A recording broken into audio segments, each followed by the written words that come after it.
Welcome to Roundtable Mindset, the podcast where we seek to understand and share different perspectives in order to grow and challenge our own. And we encourage you, our guest, to do the same.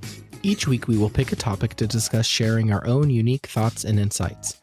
There will be times when we won't agree, and let's be real, that's probably going to be most of the time, and that's okay.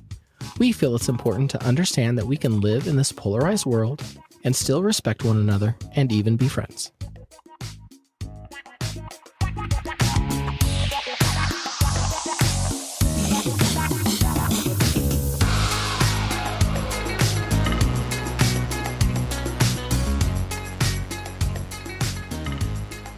Well, hello, and welcome back to Roundtable Mindset. This is Jamie. And I'm Malin. And we're back with another exciting episode of Roundtable Mindset for you today. We have a kind of a continuation, a crossover event with our Talk About It Tuesday today. So we're gonna dive into that. Need to have some music there, like crossover, event. Ooh. Dot, dot. Yeah, no, let's just work on getting this edited. So we're good. But how have you been, my friend? Good. It is Thursday. So tomorrow is my last. Actually, today was my last day of the work week. So tomorrow starts my vacation from work for the Christmas holiday as well as the New Year. So I am loving it. I was going to say, I am in the exact same boat. I am done working for the year. I will not return to work until January 3rd of 2023. 2024. Oh God, that's going to be a whole. I really hate that month of having to remember and delete like backspace to get back to 2024 at instead of 2023. At least check writing is a thing of the past. Because I remember for at least the first month, I always would put the year that we had come from, and my checks would always be wrong. So, you know what? Except here's the thing. So much of what I do is still on paper, and I still have to sign papers. I sign a lot of papers. So January is going to be a living nightmare for me because I'm going to have to like cross it out and initial it and then rewrite in 2024. It's been like this every year. So I already know. That's funny. Yeah, it's a whole thing. No, so other than that, no, it's been, trying to beat the holiday rush, getting presents ordered, getting things wrapped. I think I mentioned this once before, but just in case I hadn't, my wife instituted, we do one Christmas related item or event every day leading from December 1st leading up to Christmas. And so it kind of puts us in the Christmas spirit. So we do things like baking goods, goodies for the holidays, decorating cookies.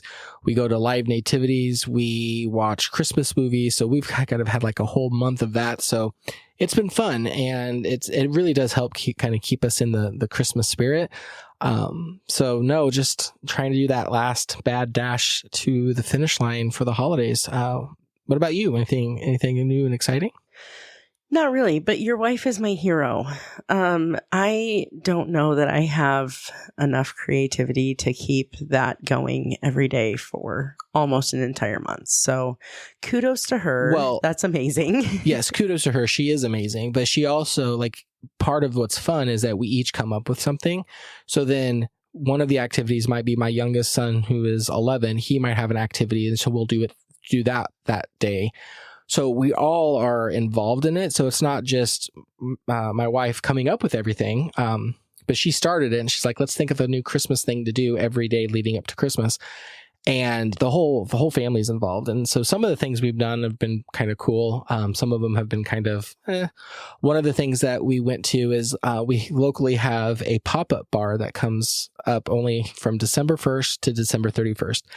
And when I say it's Christmas themed, that's an understatement. Like everything is transformed. You walk in there and every aspect of this place is top to bottom, tinsel to toy soldiers to Santa to elves they hung Christmas trees from the ceiling. So they look like chandeliers, but they were just Christmas trees. Wow. Yeah, it was unbelievable. And all of their drinks and food are Christmas inspired, and they had Christmas movies playing and Christmas songs going. And They even had a place in one of their backdrops so you could go and get your picture taken, and then they upload it to Facebook for you, like everybody that does it. So it was really it's really kind of new, kind of cool. And that was new for us this year. We've never been to one of those before. That sounds fun. I'm hoping to get out and peruse the lights with some vanilla chai latte. This is my goal before the end of the Christmas holiday. So it's coming quick. Hopefully this weekend. I know. It's crazy. The end of the year has this year has flown. Unbelievable. Can I just tell you that? Totally agree. It's hard to believe that this time last year we were just opening up our first podcast equipment that was like it was like 8th grade AV club quality, and here we are almost a year later and still on this amazing hobby fun thing that we do. Adventure. So, I'm going to call it adventure. I was trying to avoid the journey. The word journey is the word that I was trying to avoid. No, I don't blame you for that. No, it's kind of fun to look back. And I think one of the times coming up soon, we should probably take a little bit of beginning part of the episode, and we can touch on a lot of the great wins that we've experienced this year. I mean, it's kind of fun. We try to bring those up as we've had them, but just to look back and say where we started to where we're at now, and kind of hear even the audio quality's changed, how we're addressing things are different. With the exception of last week. I have to apologize for that. I loved your intro, though, to be like, hey, so Jamie's audio sucks. Sorry, guys. I didn't say your name, although I might have done No, you didn't have to. All you had to do was listen for 3 minutes after that, and it was like, oh, Jamie screwed something up this week. No. I don't even know what it was. No, but I love looking back and kind of seeing where we've grown. And I want to share with everyone, I'm putting together a lot of the podcasting platforms that we're on are putting together year-end and reviews. So I want to pull from those, and on our social medias coming up, and we'll even bring it here. I'm going to mention some of the wins. It's amazing to think that we turned on our mics for the world, back in April? Was that the first episode? I have to go look when we released the first episode. And just to see where we're at now and where we want to be in the future, it's just so neat to kind of do that. So we'll do that coming up in the next couple weeks. Well, and I would be remiss if I didn't say that it is because of all of you cool people who tune in week after week, or maybe even just a couple of times and join us for the ride. Because it is humbling to think that the words that come out of my mouth are something that other people want to listen to. So yeah, thank you. Thank you to the listeners that tune in.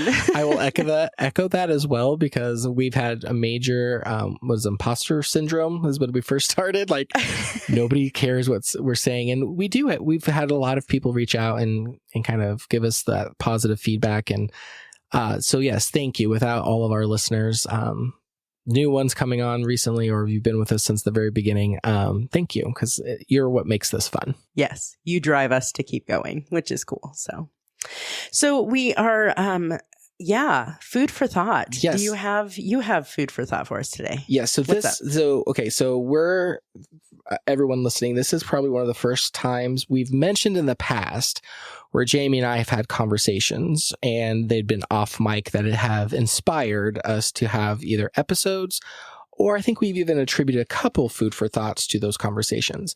This one, or we've had to completely scratch recordings because of those conversations, right, or which hasn't happened in a while, I think. But this was one of the conversations where it kind of came up, and it has to do with empathy. So I'm just going to put that out there. So the food for thought question that I really want to kind of dive in and circle around with you a little bit, Jamie, is kind of a continuation of our conversation that we had off mic. Although I'm hoping we can keep it a little bit more, what do I say? Above board, civil, less heated. Although I'm sure there's some people that are like, no, bring the heat. Trust me, this was probably the time where it was a little bit over that. And again, other factors went into play here. So talking about that doesn't even matter. I just want everyone to know that it was a very spirited conversation, which both of us, spirited, yes. Both of us have different point of view on this, which is why I want to bring it up. So the food for thought question is around empathy and the question in particular is how important is empathy in our lives and our relationships? And I'll let you go ahead and open the conversation if you want, Jamie, because I have some things I want to say around this. Oh, okay. Well, I think anybody who's listened for any short amount of time, I'm sure will totally know. Jamie's going to say, empathy is vital to relationships and I suppose just working through life in general. I think it's probably actually the springboard for this whole podcast, my friend, if we're being honest. I feel like the ability to put myself in a space that is outside of my experience and to be able to take perspective from another person and the way that they have experienced the world has really been a huge growth, a tool for growth for me.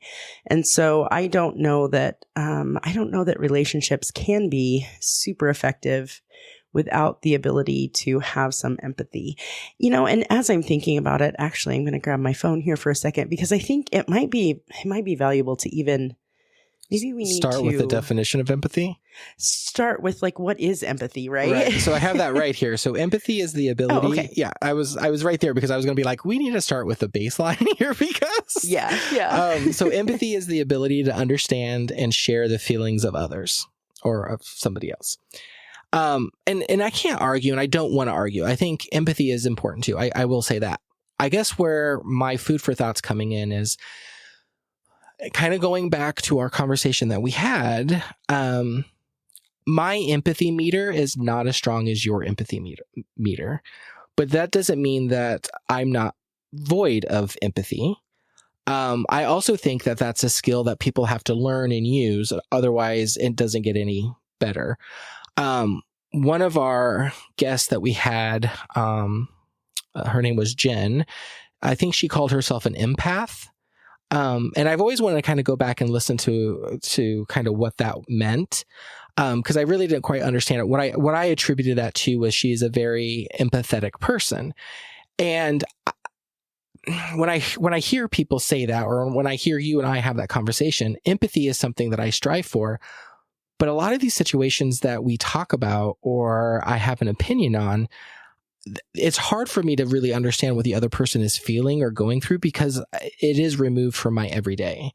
And so I guess for the food for thought here is I agree it's important, but I don't want there to be this, because I feel like not only with you sometimes, but I think with other people that I interact with, I can come across as sometimes being cold or not being empathetic to people when in fact I'm trying to be as empathetic as I can be.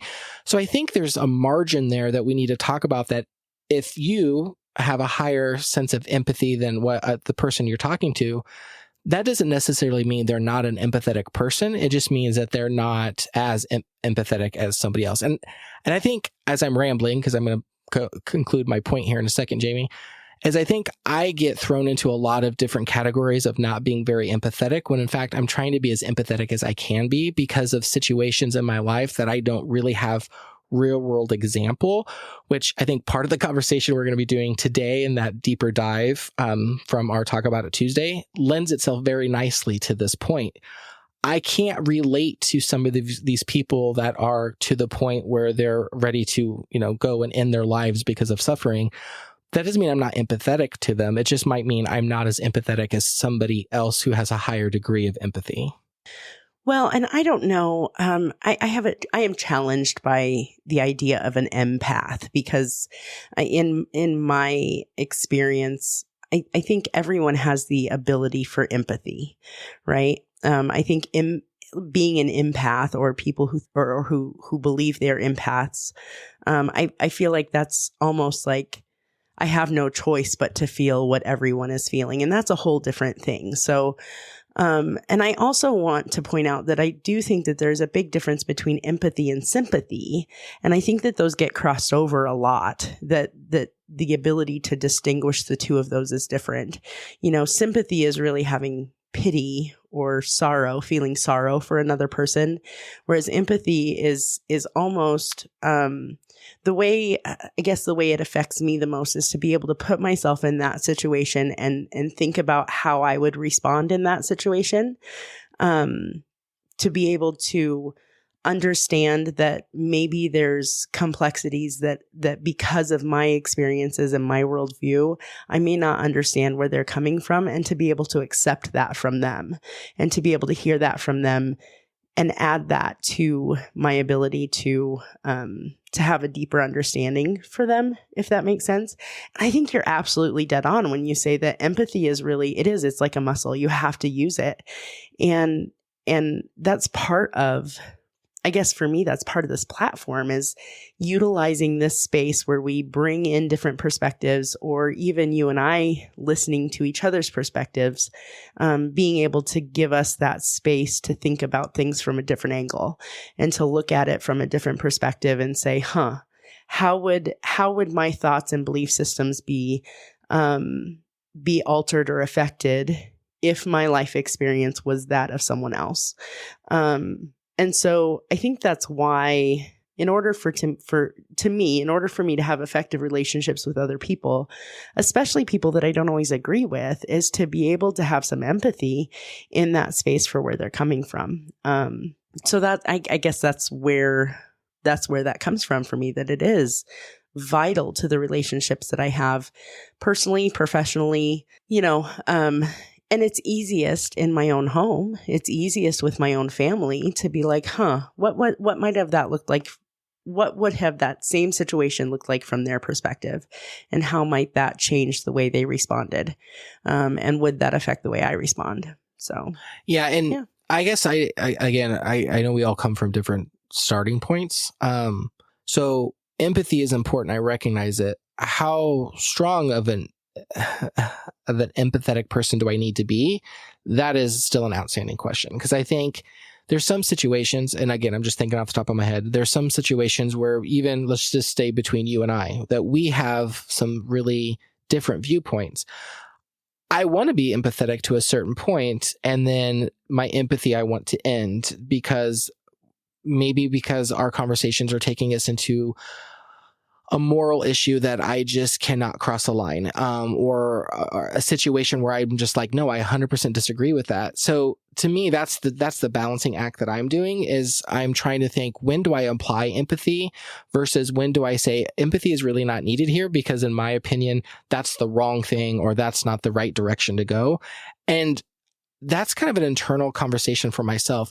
What I do love about what we're doing is I want to hear what those other perspectives are, because again, I don't want to live in an isolation booth for myself. I don't want to just sit there and say my way is the only way. I love having those conversations. I love getting those insights. I just think that, from an empathy perspective, I don't have to be off the charts empathetic in order to have those meaningful conversations and those meaningful relationships. Although I think being completely void of empathy is where the issue is. And do I have room to grow as an empathetic person? Absolutely. And I think that's the challenge for me, because, some muscles are, if I think about the human body, some muscles are easier to work than others, right? And some of them get fatigued a lot easier. And that's kind of where, if I digest that term of it's a muscle and I need to use it, well, the beginning parts of me using it, I get tired really quickly. So that emotional trigger or that empathy that I'm trying to share people doesn't mean the desire is not there all of the time. It just means that might be a muscle I'm beginning to work more and more. And so it gets tired easier. And over time, I think that's where that buildup of stamina comes from, and that understanding and that deeper understanding of people, and the use of the empathy is really going to be beneficial. I like to always kind of look back of where I was, over a longer period of time to see the areas of growth. And I say, if I go back 10 years ago to where I'm at now, yeah, I've seen myself grow quite a bit. But am I done? No. But I'm afraid that some situations, in some conversations, people can look at me and say, well, he's not very empathetic. When in reality, where I've started from and where I'm at today, leaps and bounds different, but I'm still not done. And I guess that's where I want to land with this food for thought is I think we both agree it's important, but I think there's also needs to be an awareness that people are at different levels of empathy and trying to get there. And I don't think we can just lump people into categories that if they're not as strong if they don't have the same level as empathy as we do, that doesn't mean they're void of it. That might mean that's something that they're working on. So I just want to kind of throw that out into the universe.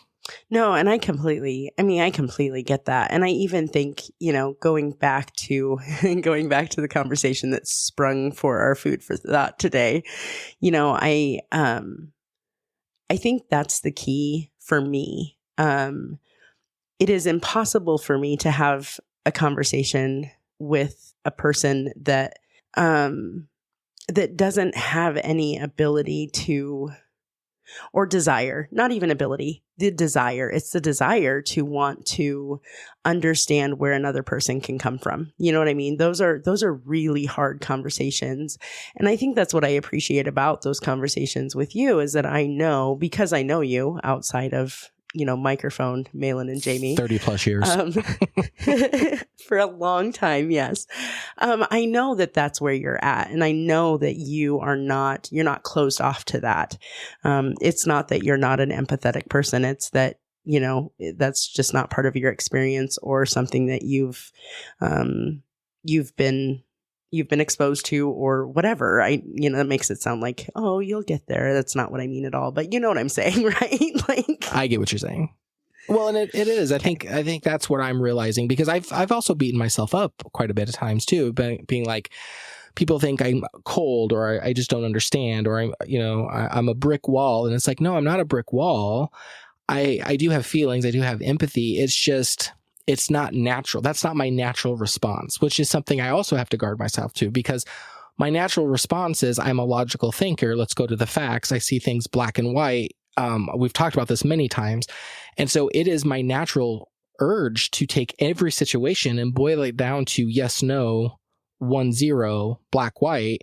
And that's by doing that, you miss an entire world of conversations and points and situations and explanations and all of these wonderful things that come together to create these situations and these relationships. And that's what I'm learning is that I don't have to be the strongest empathetic person. I just have to be willing to understand that there's more to the story than just what I believe is black, white. And as long as I'm there to have that conversation, to me, the empathetic part of it will continue to build and grow. It's that I want to be aware, first of all, that it's not just black and white all the time. Yeah. What's really funny is as you're saying that, I think the word you use is I'm naturally a logical thinker. The irony is that in all of my empathetic social work, social justice kind of mindset, I am way more logical than than a lot of my cohorts. We did some, I don't know, it's not really a personality test, but kind of they called it colors. And so we all did our colors, and most of the people in the room were blue, which is very, very empathetic, very heartfelt, want to help, helpers. And I was green, which was very logical. I was green. So it's I'm a green. Oh, you were? Yeah, I'm a green. See, I'm green too, but here I am. But I do know that in the past, I was very much more blue than I was green. So, that's something that shifted over time for me. But I would have called you aqua.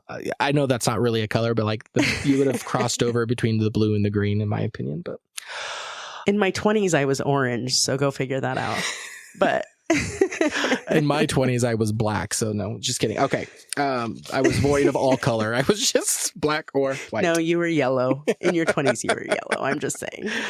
All right. So let's go ahead and put a pin in food for thought. I think there's more that we could uncover there. And I think we probably should pull this up a little bit later because I think it would be really fascinating to get somebody and go a little deeper in this. If we could find somebody's out there that's a psychologist or a counselor that wants to come on, not diagnose anything, but just have this great conversation, send us an email. We would love to have you come on because I would like to know more. All right. roundtablemindset@gmail.com. Exactly. All right. So as I'm looking at the clock, I'm going to go ahead and say it. We're going to run a little bit over than our normal length. So because there's a lot to unpack here, and I really want to get to it. So if you haven't, we probably should have said this at the very beginning. If you haven't listened to the Talk About It Tuesday, pause now, go listen to it. It's like 17 minutes long. It's the base of the article that we were talking about and the individual that was going through some COVID issues. It was really the ground floor for this topic that we wanted to dive deeper into, which is Canada's, I think we called it MAID, which is the Canada's Medical Assistance in Dying. So its acronym is MAID. So go listen to that first and then come back and resume where you're at, because they'll give you a really good understanding of kind of where all of this started coming from. I wouldn't call it necessary, but again, it gives you that article that you can go read and kind of see where the beginning part of this topic started from. So here's where I want to go. So I know we both have done some research, so it's been a few days since we said we were going to go a little bit deeper. I have 3 pages of notes and some things to saved to my phone. So I think there's a lot of content here. I know you've done some research, Jamie. I'm really excited to kind of dive in there. So I'm just going to go ahead and kick us off with a little bit of metrics and understanding of what MAID is. So again, I've already given the acronym, which is Medical Assistance in Dying. This is Canada's version. Just to give some background, I found that this became a law back in June of 2016. So it is, 7.5 years old at this point. MAID is the process that allows someone who is found to be eligible to receive assistance from a medical practitioner to end their life. So that's a really boiled down version of what all of this that we found, the research we found is. It's really about people meeting a certain set of eligibilities, which we'll get in there in just a little bit. Doctors, once they meet the eligibility requirements, then they are able to go ahead and put in for this process where then they'll go and have their life ended.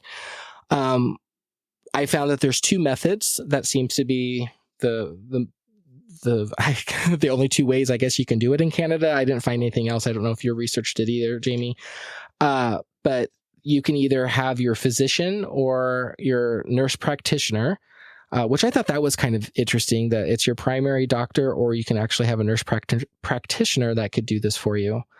They would directly administer a substance that causes death. Now, the articles that I read didn't go into a lot of detail of what that medicine drug is, but it says it's things such as an injection. So I'm seeing, I'm thinking pills, or I'm thinking some sort of injection that they can do that will then end your life. And so I don't have any real actual drug that they use. But what I thought was funny is that some of the drugs they listed are used for everyday for like pain relievers, what they were saying. And it's like they have common uses, but there must be a combination of these things come together, or they take them in such high dosage that it causes death. But it was kind of funny that it doesn't appear to be there's a specialized drug that's only used or manufactured for this process, which I thought was interesting. Yeah, now that you say that, that is kind of interesting. Sorry. I was like, they're used for other things. Okay. Yeah, I was like, so their purpose is like, okay, does that mean Tylenol? And then they just give you such a high dose of Tylenol that your body can't, I'm just making this up. I don't know if it's Tylenol, but that'd be one instance that I saw, because I did see pain reliever was on there. And then Tylenol's a fever reducer. I don't know. Well, Tylenol can do some pretty heavy damage, and maybe I have no idea. No, probably not. And there's probably a reason they don't give you the formula. Put that out there, right? Thank you. Thank you, Canada. You did something right there. Thank you for not. That might be the only thing they've done right, in my opinion, but we'll move on because there's more. Moving on. This is where, as we continue to define what MAID is, I thought this was something that was also interesting to reveal. So in 2022, there was 13,241 deaths from this program. So from people coming and using this MAID program, since the inception in 2016, there's been a total of 44,958 deaths associated with people using this program in Canada. Can we pause there for just a second? There's a couple of things. You said program, and I think it. Well, I don't it's even know what to important call it. Well, it is a program, and it is a government-funded program. So essentially, you apply to the government with your doctor, and the government says, "Yep, you can do that." And then, I mean, I'm assuming there's some sort of approval process in that. And I didn't find a ton of details about that, what that looked like. But this is the language that was used in a lot of the stories and stuff that I watched and read. But it's government funded. So this is a government program. I think that's significant as we move forward with that. And I also think it was 4%. 4% of the deaths in 2022 were this MAID program. So it was like 4.1% or something like that, if I remember right. I didn't write down all of the numbers and statistics like you did, but no, I think it was 4.1%. That seems right. If you're talking about a country the size of Canada, 13,000 deaths, I would hope that would be a smaller number. That kind of sounds right. The other number, as long as we're talking statistics still, what I found interesting is that from 2019 to 2022, the average growth of people taking advantage of this MAID program was around 31.1%. So year over year from 2019 to 2022, they saw an over 31% growth in people using this program to end their lives. Because it started in 2016, right? Correct. June of 2016. Yep. Yeah. And when it started, it was primarily, it reminded me of like American policies for the states that do provide like medically assisted death. I think it was like for terminal patients in that first several years, I think. Yeah. That makes sense to me. And again, I'm sure, as we all look at articles and we all found our certain things, the research that I've done doesn't really give when around the eligibility rules. At least I didn't find that. So I pulled them up. So I'm looking at them now as I'm talking live on the podcast. On the fly. So, one of the things I wrote down from my research was, to your point earlier, in order for you to qualify for this MAID program, Canada requires you to be on their government-funded health insurance. So that's one of the requirements. So also what that means is that no one outside of the country can get it. So you can't be an American that goes across the border to be part of this program because you're not on the Canadians' government-funded health insurance. Gotcha. I did dig a little bit deeper because I just wanted to know, is there any country that allows you to do that? And I have a list of different countries and states that does a form of this. I'll get to in a little bit later. But the answer to that question is that Switzerland allows people that are outside of the country to come in and participate in their version of their assisted suicide program, which I found interesting and kind of scary at the same time. I don't know how I feel about that. Yeah, I guess. So much of this I'm still processing. I'll be honest. Like this is kind of because I really walked into this conversation, into the research for this conversation, thinking I knew where I was going to land, and I was surprised by some of the things that I found. So I'm having a difficult time saying, like, planting a flag and saying this is where I stand, because I'm just like, wow, really? Yeah. You know what I mean? I do. And I know a lot of this is information that I'm first time hearing. I've been accused, I'm not going to lie, of being under a rock in some cases. And so I didn't even know when this article for our Talk About It Tuesday came up and we read it and I had all these questions. I'm like, what do you mean Canada has this assisted suicide that you can do? I had no idea. So I was intrigued. So again, I planted my flag and I'm like, this is what this means. This is what I believe. This is black and white. Remember I said that's my natural black and white. I started doing this research and I'm like, well, wait a minute. What about, overarching, I think I could tell you where I stand, but I think, I wouldn't be doing myself or anybody, I'd be doing them a disservice if I did that, because if you look at all these individual situations and these things that people are going through, there's a variety of ways that you could be for this and you could be against it. And again, I know we're going to be touching on a whole bunch of different stuff as we continue to kind of go through this research. I just wanted to kind of mimic what you said. Like, it's not just easy to say, this is my stance and now I'm done. Mm-hmm. There's so much to unpack. And so there's a whole bunch of countries that are doing this. There's even states within the United States that this has become legalized. I want to get through all of that, but just staying focused on Canada for a second. I have the list of eligibility that I found for what somebody has to go through to be considered for this program. But Jamie, I also know that you've done some research. So do you want to share what you found, and I'll share anything that's different? Yeah, I think I was surprised to learn that the scope of this, although it started with terminal patients, people that were really 6 months or less, determined to reasonably be within 6 months or less of death because of a terminal illness. The program has expanded and is expanding. Like there's some legislation that they kind of put on pause that is set to go forward here in 2024.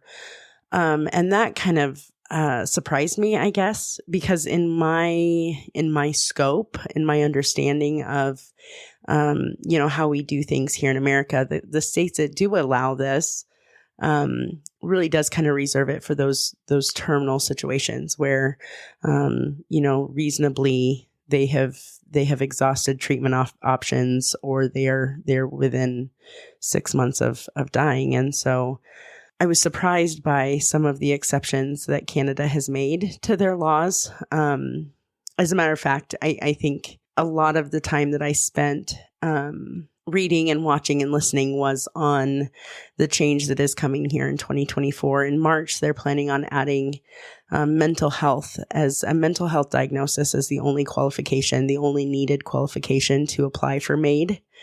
And so I can't even, I can't. Well, and it definitely, obviously it sparked my interest because of the work that I do. Right. And so there was a debate, a fact-checked debate is what they called it, that I watched on YouTube between, she calls herself a MAID provider. I don't know. I'm assuming she's a doctor, but I don't know that for sure. And a psychiatrist or a psychologist. And they kind of talked about their concerns over the program and their advocacy for the program and what that looked like. And the gentleman that deals with mental health, he said that there were three things that really felt was lacking in the policy. Some safeguards that other countries do have that Canada doesn't have as part of their policy. One of them was that there's no requirement that all reasonable treatments have been tried. That, especially for those like the non-terminal situations, that there's no requirement that there's been any number of treatments that have been tried. Doctors are able to initiate a conversation about MAID. So going to your doctor and saying, hey, I feel like I'm in a space where this is never going to get better and I've tried everything that I can, is different than going to your doctor and saying, I am not okay and I don't know what to do now, and your doctor offering this as a treatment option. That was kind of concerning. Yeah, that blew me away. So now it also says there's... Oh, go ahead. No, it's on that one, just if I can take a second. So that one seemed like, to me, it's not even like you have to go with this idea to your doctor and talk to them. It's something that they can, as list of treatments. Oh, by the way, we could also end your life if that's something that you're interested in. Mm-hmm. And that is a very slippery slope for me. So I just want to take a moment and kind of recognize that, because I didn't find that in my research. And that is really, really concerning. Well, and I think even and I'm no expert in this, in American policy, right? And there's several states that do this, that have the medical assisted dying process.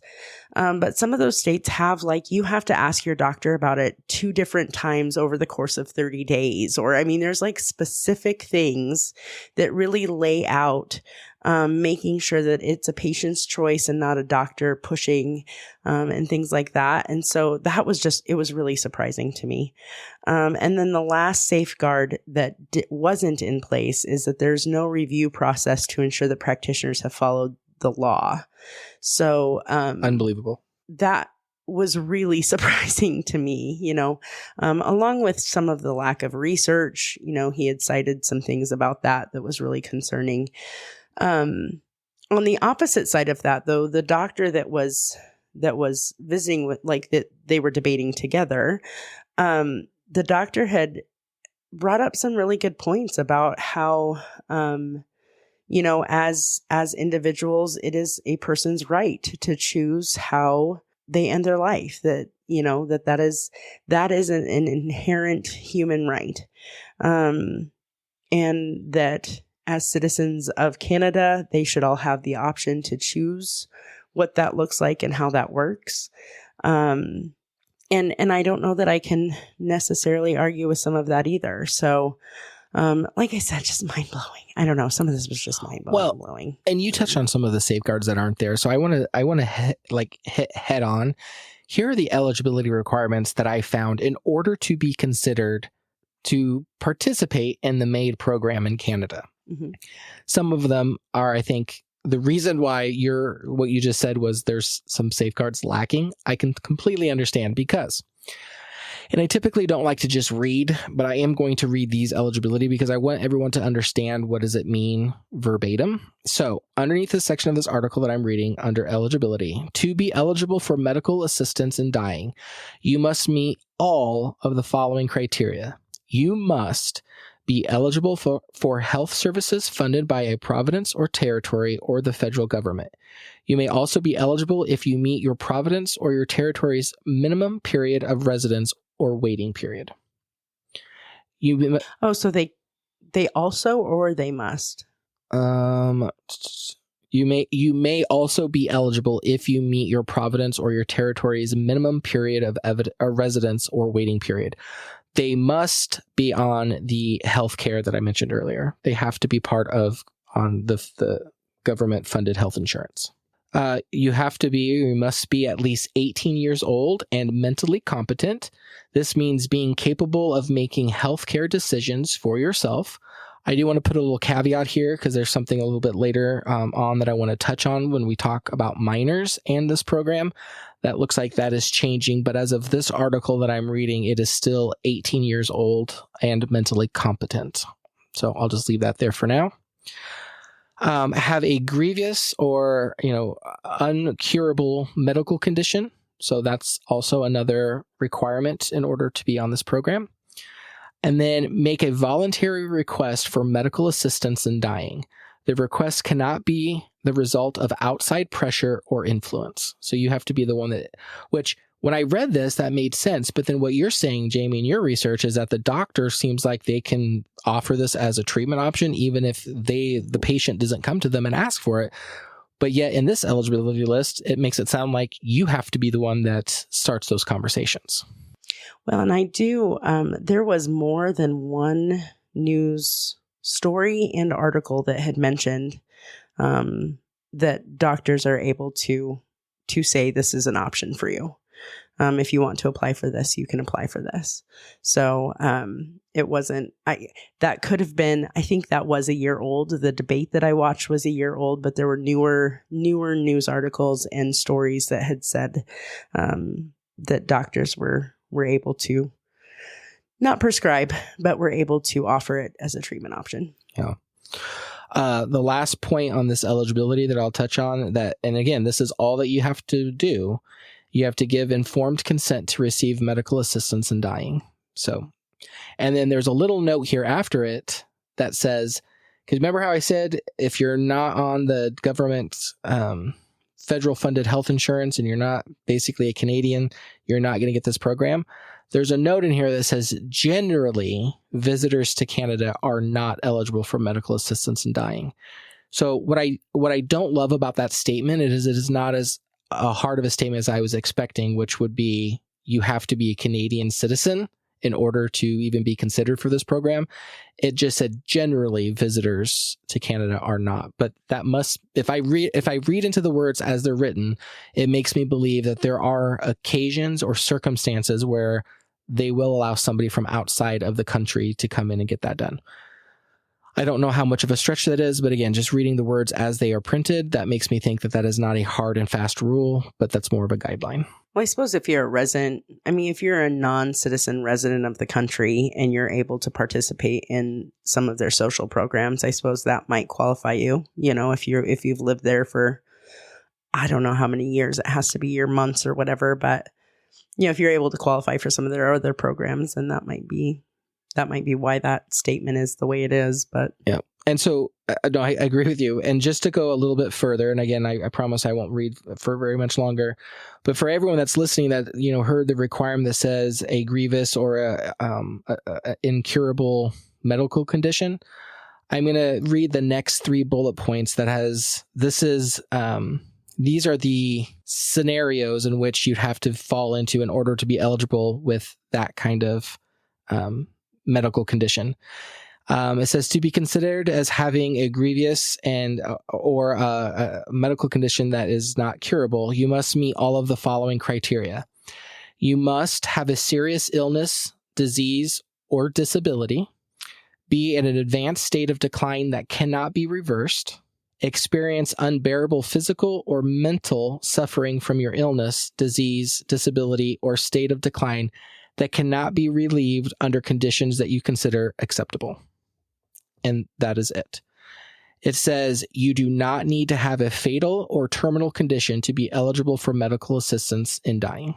And I'll stop after this last paragraph because this goes into another point that we want to talk about and that you've already started talking about, Jamie. It says if your only medical condition is a mental illness, you are not eligible for medical assistance in dying until March 17th of 2024. And that's only because this has been in, I don't know if their government's considered parliament, but it's been in their government debate and they've been holding it off to make a decision. And that ends on March 17th of 2024. So, you read through this and I hear what you're saying, like in the States, you have to have a terminal illness. And again, if I look at this and say, okay, I can start getting behind that a little bit, although I'm putting down my own personal beliefs and morals, and I just look at this situation as is, it starts making me feel like it's a little weird. And I just read that and I'm thinking, okay, you'd really just have to just not like where you're at or consider yourself to be suffering a little. Well, I don't even say a little bit. I'm sure it's a heavy suffering. But nowhere in those guidelines does it say you have to be terminal in order to be on this program, which was shocking to me. I think what's shocking to me about that, and maybe this is my own lens, so, this could just be my own understanding and experiences around like our policies here. But one of the things that came up over and over and over again in the stories that I watched, and then I eventually took it to my favorite platform, TikTok, right? To hear from people who are actually, I was hoping to hear people who are actually interacting with this, either family members or people who have applied or things like that. And I think what is the most sad to me about it is that so many of the people that were sharing their experiences as far as like their mental health condition or disability was that so many of them said, I don't want to die, but I don't have the support. I'm living in poverty and I don't have the support to continue doing what I'm doing. And one TikTok in particular was a young woman with mental health disorders. And she said, what makes me so angry is that it is easier to apply for MAID. It is easier for me to apply to get medical assistance in dying than it is for me to get treatment options for my mental health. And that was a big red flag for me. You know, there are so many hoops and challenges and expectations and requirements to, number one, get a diagnosis. You have to meet certain numbers of criteria. And then in order to get disability, to support someone who is not able to work because of their diagnosis or their illness, the hoops and the challenges that they go through to do that, and then to still not have any quality of life because they still can't access services, they still can't access treatments, and they still cannot afford to pay their rent, is really, I think that's a big piece of the story. You know, those social determinants of health are huge and play into this a ton for me. I don't know if you saw any of that in your research, but one of the stories that I saw, this gentleman, his disability was paying, I think it was like $1,200 a month or something like that. And I don't know if that's Canadian dollar. I'm going to assume it's Canadian dollars because it's a Canadian story, right? But the average rent in the area that he lived in was like $2,300 a month, you know? And he was like, I can't, I have used all of my savings, and I can't, this is not going to change. And so my situation is going to continue to be like this forever. And I would rather not be here for that. It's not about the ailment being so much that he can't live with it anymore. It's that poverty is too much for him to live with. That's not okay. Yeah, no, and there's so much that I think it's easy for me to look across the border and look into Canada and say there's a lot of stuff messed up about their healthcare, and there's a lot of things that they're doing right about their healthcare. But you can't take a blind eye to what's happening here in the United States either. Like our medical healthcare system, it's broken. It doesn't work. There's a lot of flaws, and I'm sure that's the way it is across all of these different countries as well. But there's part of me that says, even with that being said, I just would personally, I would gravitate to death as the last possible option. Strike that as not even being an option. And what's challenging me when I've done this research and we've listened to that article for, Talk About It Tuesday, is the problem that I'm having is I'm trying to apply my lens across the board, and I can't. This gentleman that you're talking about, I didn't read the article, but I'm just hearing you. Like, I can't challenge his life. Like, it's his life. He's experienced it. I haven't. But where I have a tough time kind of, coming to terms to say, oh, I hear you, buddy, and I can sympathize or empathize with you, and yeah, go ahead and do that, end your life. It's a very slippery slope, and I'm not ready for us to cross that threshold. And I know as I'm looking at my notes and I can kind of rattle these off too, there's a lot of different countries and places around the world that are already doing some sort of variation of this. And I keep coming back to, there needs to be a lot of red tape around this. There needs to be a lot of process. There needs to be checks and balances. I think you said earlier on that there's nothing that even, comes alongside these physicians in Canada, making sure that they're following the procedures and the codes of ethic. I'm using air quotes. And to me, if this is something that's going to be part of any country's, I'll call it again, air quotes, healthcare, then there needs to be a lot of regulation around it. And there just doesn't seem to be very much. I would have expected there to be again, I'll use the word black and white list of what you have to be able to have or prove, suffering or medical conditions or terminal conditions, something. There needs to be black and white guidance to say you meet A, B, and C, therefore you can go on and you can take advantage of this program.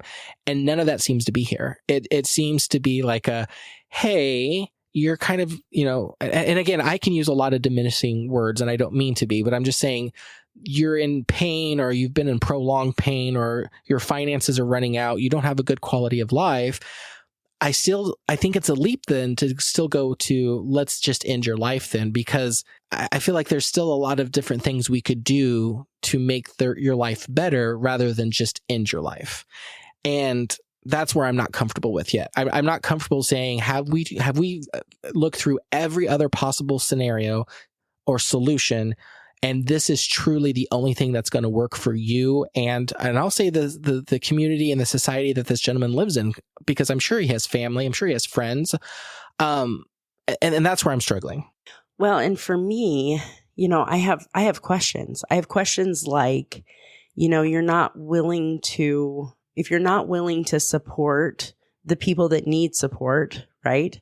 The one gentleman that the story that I had watched, he was a truck driver. He was making lots of money, and was doing very well. And then a series of health problems brought him to a space where he, is no longer able to drive.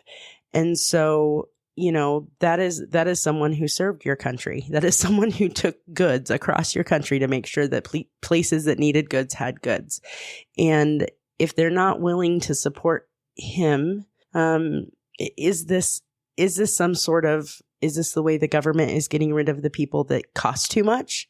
Is this a way that the government can, you know what I mean? First of all, I am very impressed that you even went there and said those words. And second of all, I kind of agree with you a little bit. Like, is this a form of, population control? Like, I mean, it just feels weird. It feels. Yeah. Well, and honestly, and here's the only reason I go there. The only reason I go there is because it's like a person should not be sitting at their table trying to figure out, would it be better for me to die because I don't have the money to pay my bills? You know what I mean? Like, that shouldn't be the choice. And so, and then when you bring in, like, you start talking about mental health as one of these conditions, or you start talking about, I read an article where they were talking about bringing in an addiction as one of the qualifying conditions. Wait a minute. You've got to be kidding me. Like drug addiction? Yeah. Like drug addiction. Okay. I did not see that in my research. So I want to poke on that for just a second. Are you saying that if you are addicted to drugs and you live a risky lifestyle and you can't get off the drugs, are you saying that would be a medical, air quotes, condition that you could use to say, I want to end my life? Mm-hmm. And the question was, so then what's next? So then if it's drug addiction now, is it alcoholism next? And, all of these things, that there are ways, they're not, I mean, drug addiction could be terminal if you continue, but if there's treatment options and there's, you know what I mean? It's like, it doesn't have to be terminal. Whereas someone with a terminal illness, cancer, that it cannot be treated, there is no other options, right? I mean, that is a whole different scenario to me than someone who has major depression or complex PTSD, or, you know what I mean? That it just, I do.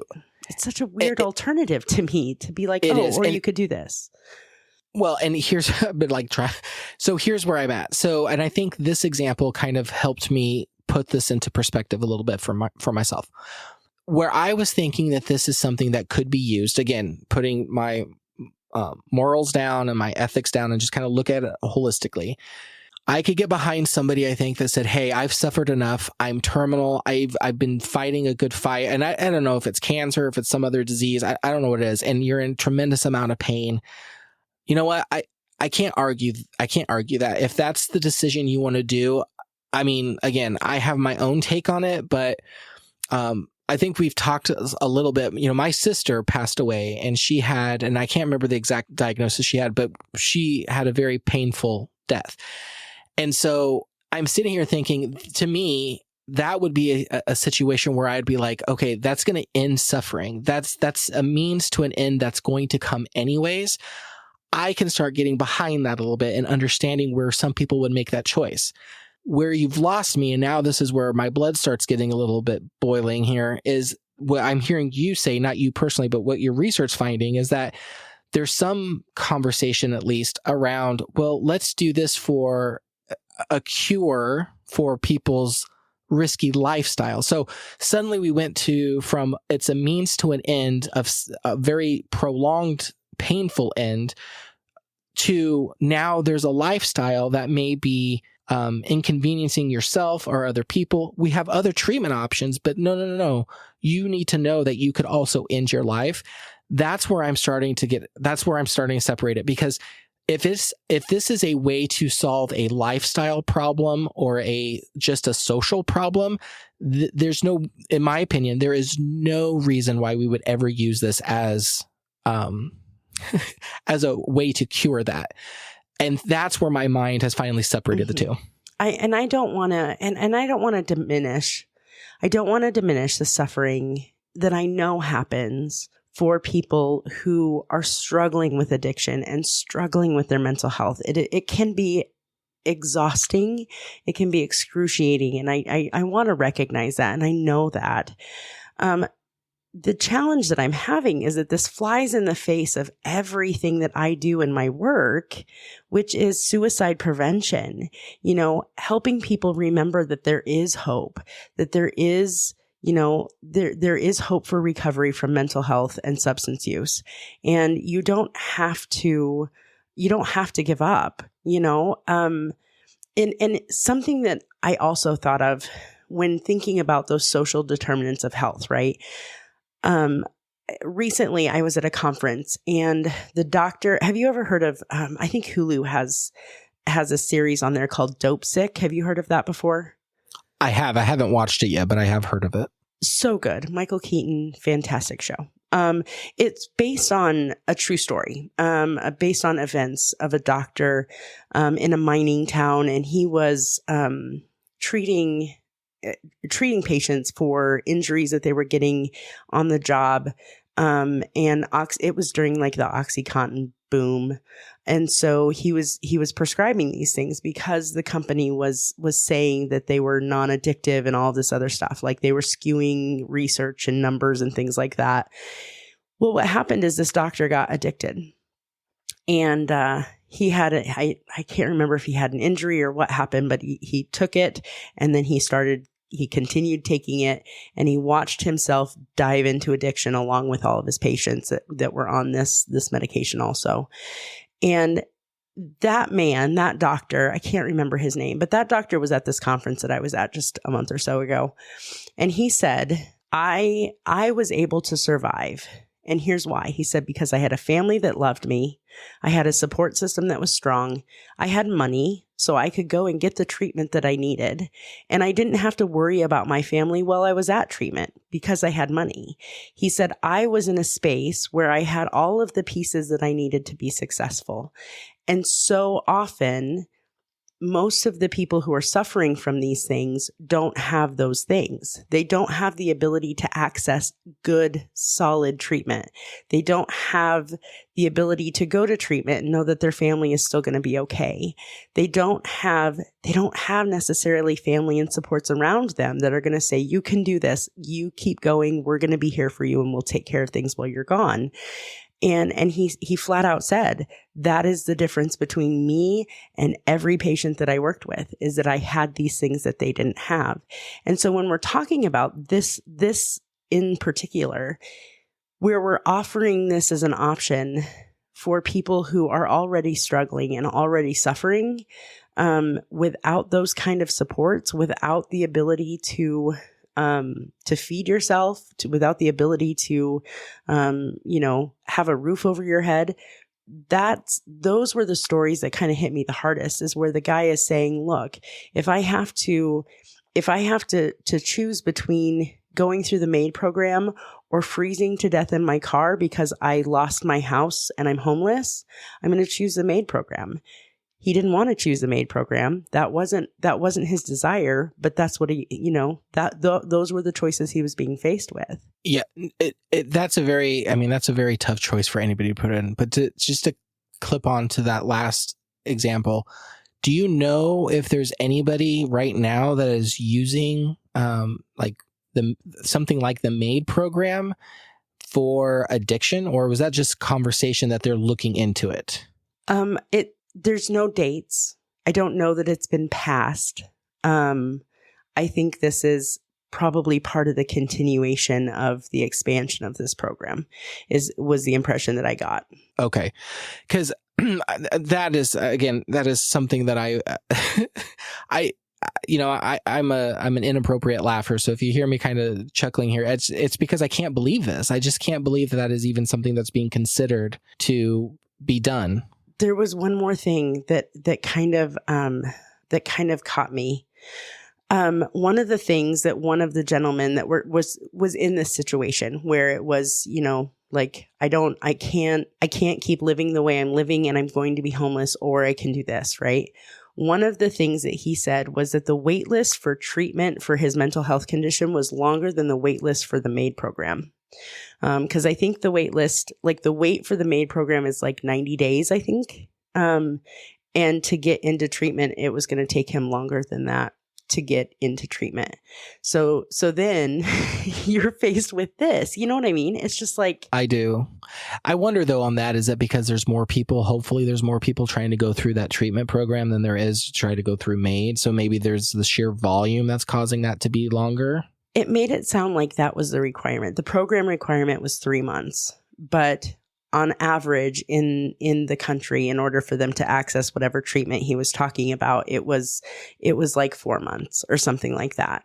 Yeah. So, on average, it would be faster to do this than it would be to go and seek treatment.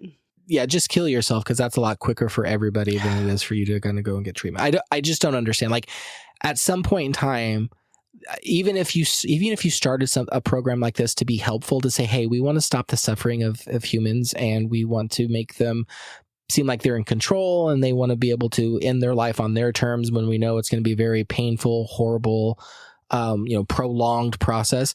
That's one thing. To come into the realm that we're talking about, and it's despicable. And I really don't like where this program seems to be going. And since we're still in the vein of mental illness, I do want to just touch on one thing that I found, because it kind of goes along with everything we're talking about here. Is in my research, everything we've already talked about, the mental illness, and by March 17th of 2024, there's not going to be any more wait for them. You can get on there. The one thing that just makes me cringe that I read was, once March 17th happens, if you have any kind of mental illness that does not impair your cognitive ability, so you can still make decisions, know right from wrong, that kind of stuff, then you are eligible, or could be eligible, to become onto the program. And the things that I was seeing was, there was the article mentioned psychiatry, things that you go to a psychiatrist for, depression. I think that listed schizophrenic as one of them. So we're talking about, you don't have to have any other medical conditions at all. All you have to do is have one of these mental illnesses, and you can go ahead and go through, at least be eligible to go into the MAID program. And when we're talking about mental illness, specifically, and I'm going to use the ones they listed, let's just pick on depression for a second. Typically, I don't know a lot about depression. I've never been depressed, but what I do know is sometimes that's triggered by a chemical imbalance that can be fixed through taking medication. Sometimes it's environmental. Sometimes it's seasonal. Sometimes it's just part of genetics that people just inherit. But there's a variety of different treatments that people can go through and they could try. And people that are suffering from depression, I've heard that, there's sometimes they don't have that strong will to live, and they feel like they're worthless and the world would be better off without them. And if we give them a treatment, again, using air quotes, where you can say, yeah, go ahead and lean into those feelings and you can just go ahead and end your life. If that's how you want to, you want to conclude this treatment, then we're here to support that. And I just find that completely disgusting and grotesque that we even are talking about mental illness and this treatment as a possibility. And I just wanted to highlight that, because that is specifically what they were talking about, is no other medical conditions.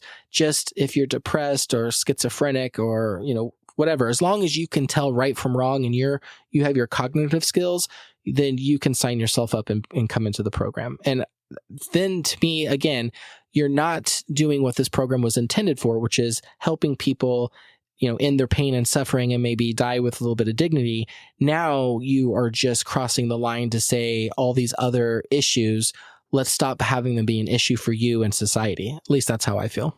Well, and I know there's another point that we want to get to before we end today, but there was, and again, I don't want to diminish the experience of people who are going through really difficult chronic depression and, and any number of diagnoses. I cannot tell you that you're fine, right? That's not my space. And so I want to say that. And I have the same feelings again, like as someone who, I have been treated for depression and anxiety, and I have dealt with my own mental health. And, my message will forever be, don't give up. There's always hope. Don't give up. There is always room, for growth and change and recovery. There was a gentleman that was pretty impactful watching his story. Older man, retired. I think he was in his 70s, late 70s, and had spent 30 years in war zones. He was actually a television producer. So he was reporting on stories across the globe, atrocities that were happening in war and the things that he saw. He was diagnosed with like complex PTSD, I think, and had spent 20 years trying to treat this, had tried every treatment he could find, had tried 30 or 40 medications, had the social determinants for health, like a loving wife at home, supportive family, money to seek treatment and to try treatments and things like that. And none of it was helping. And he has his paperwork, and he is ready to file his paperwork as soon as March 2024 happens. And on one hand, I think that opened up a different space for me. And I don't know that I can even explain why. Do I still want to sit with that man and say, don't give up? Your family needs you. The world needs you. You can do, you can do big things. You can have mental health recovery too. And at the same time, you could just see the exhaustion. You could just see how all of those years of trying so hard to get better and not being able to get there had really impacted him and his wife. And his wife and his kids were supportive of him filing for his MAID program, in the spring. And so I can't say that even with all of the things that we've talked about and all of the reservations that I have in me that say, this is not the way, right? I feel so strongly that it's still not black and white for me. And I hope, what worries me is that there's probably more criteria for that man to get that diagnosis than there is criteria for him to ask to have his life ended. And that's weird to me, that there should be some more safeguards in place and they're not there. And that's concerning. Yeah. Again, not to diminish this gentleman, because again, I didn't even read the article and I don't know him personally. I would say that there shouldn't be a program for him to end his life with, just based off of what I heard. What he's gone through, he's exhausted. He's done a long battle. I hear all of that. But when I look at what this program is intended to do versus how it's being applied, to me, this shouldn't even be an option for individuals that have that kind of situations. And again, that's a very hard stance that I'm taking, but that's how I truly feel. Like, this program's not meant for that type of situation. It should be very specific. If this is going to exist, it needs to be very specific.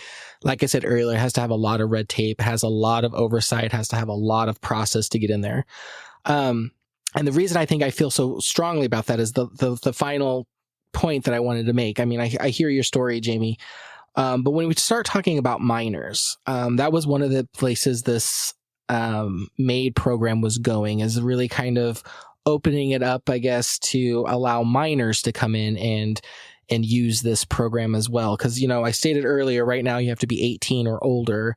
They're really looking at that of saying how, kids that are terminal or are suffering, have mental illness, whatever it is, does this program apply to them? And do they need even parental permission to even do it?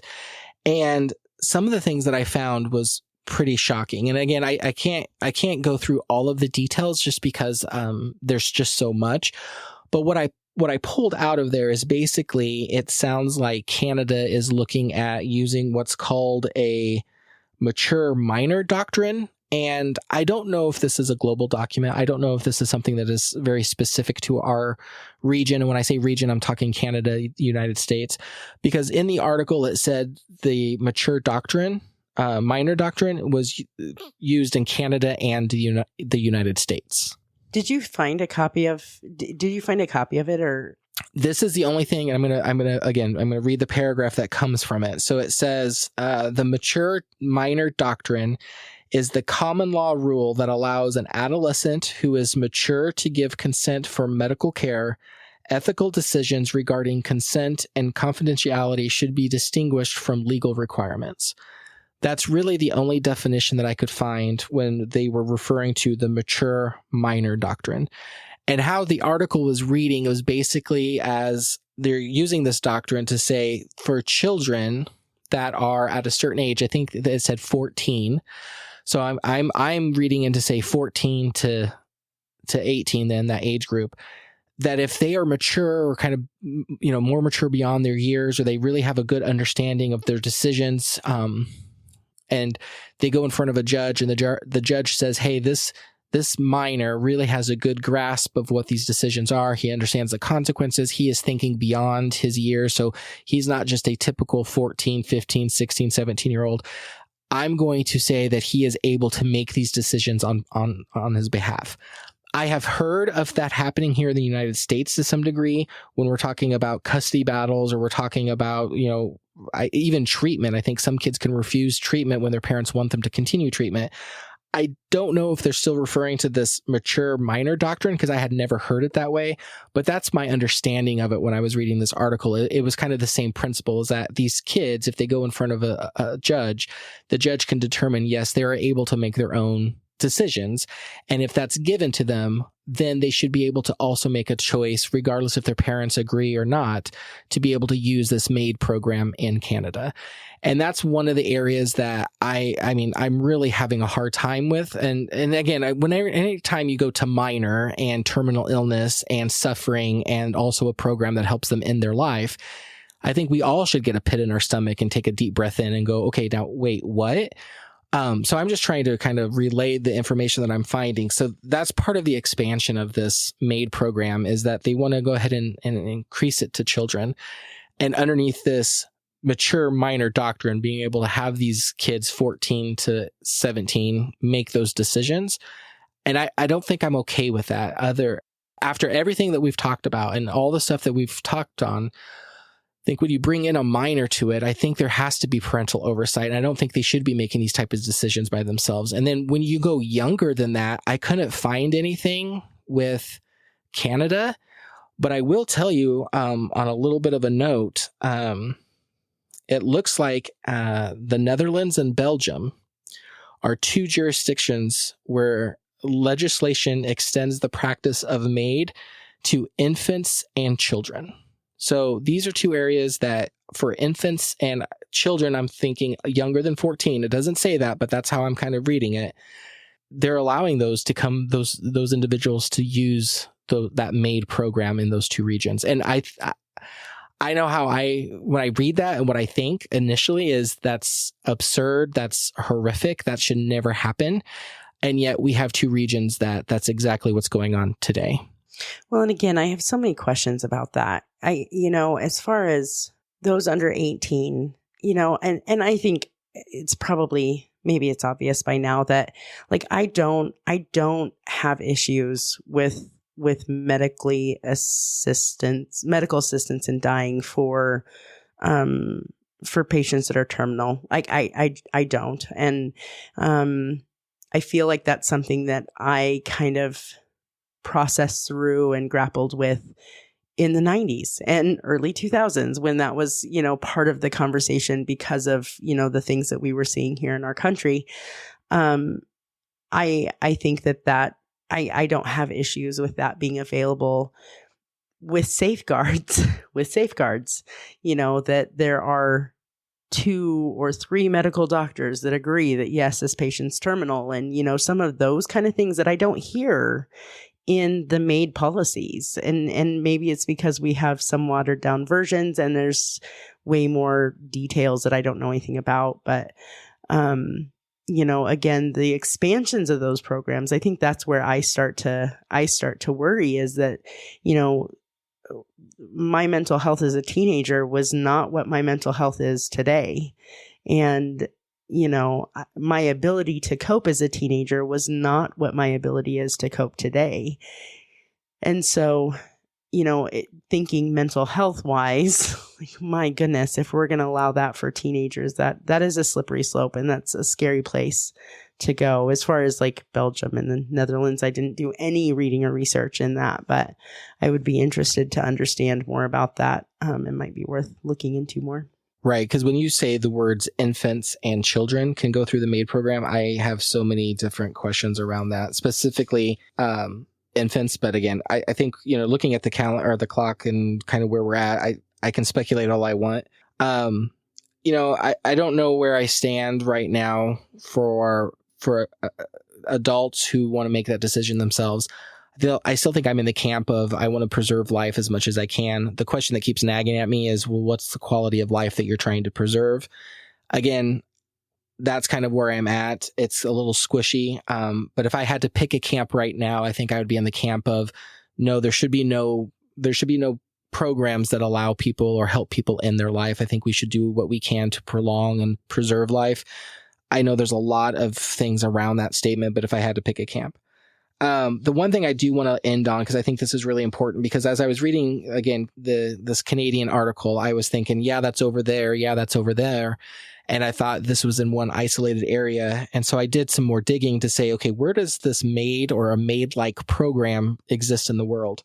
And so I want to go really quickly over this. And I have years, I don't have anything more than that, of when the following countries and states allowed these MAID services to begin. So all the way back in 1980, we had Switzerland who started services, which I was like, really? That kind of blew my mind. Then in 2000, we had Netherlands, Belgium, Luxembourg, Austria, New Zealand, Spain. Then in 2015, we had Colombia. And then in 2016, we had Canada. And then here's what was, I thought, kind of fascinating is in 2021, parts of Australia allowed it and parts of it didn't. And then the remaining parts of Australia in 2022 and 2023. So it's my understanding by now, all of Australia allows them to have some sort of MAID program. Again, at that point, I was still thinking, wow, that's still outside of the United States. That's overseas. That's across the borders. That doesn't really impact me. And then I started looking into the United States. And this is what, kind of reminded me of Dr. Kevorkian back in the 90s and all those conversations that came up. Mm-hmm. But Oregon, the state of Oregon, allowed legalization of assisted suicide in 1994. Then in Washington, that looked like that was in 2008. 2009 was Montana. Now, I don't have any details here, Jamie, but I thought it was very interesting. In all of the states, Montana was the only one that had a little note next to it that said via a Supreme Court ruling. So I'm assuming the rest of these were voted in by voters, where Montana must have been a ruling that was done by the Supreme Court. It was just, I don't have any details on that case. Like I said, I just thought it was kind of a neat little note.